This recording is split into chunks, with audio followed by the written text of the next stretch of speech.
In the book of Genesis, chapter 34, verses 1 through 4, we are introduced to Dinah, the daughter of Leah and Jacob.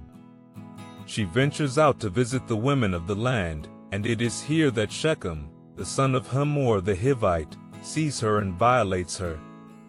This tragic event sets the stage for a series of actions and reactions that unfold in the subsequent verses. As we reflect on this passage, we are reminded of the vulnerability and challenges that life can present. Yet, even in the darkest moments, there is a glimmer of hope and the possibility of redemption. Continuing in Genesis chapter 34, verses 5 through 12, we see the response of Jacob and his sons to the news of Dinah's defilement. Hamor, Shechem's father, approaches Jacob with a proposal for marriage, seeking to make amends. This section highlights the complexities of human relationships and the struggle for justice and reconciliation.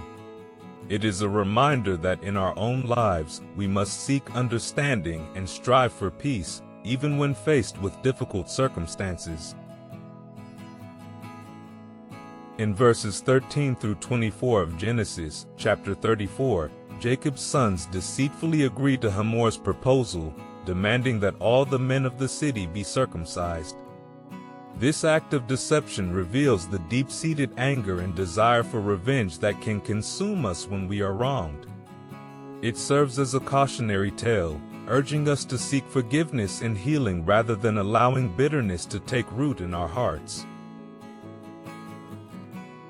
The narrative takes a violent turn in Genesis chapter 34, verses 25 through 29, as Simeon and Levi, Dinah's brothers, take matters into their own hands and attack the city, killing all the males.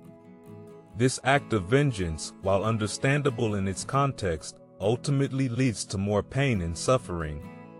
It reminds us that violence and retribution are not the paths to true justice or peace. Instead, we are called to be peacemakers, seeking solutions that bring healing and restoration. Finally, in Genesis chapter 34, verses 30 and 31, Jacob confronts his sons about their actions, expressing his fear of retaliation from the surrounding nations. This closing section of the passage invites us to reflect on the consequences of our actions and the importance of seeking God's guidance in all things.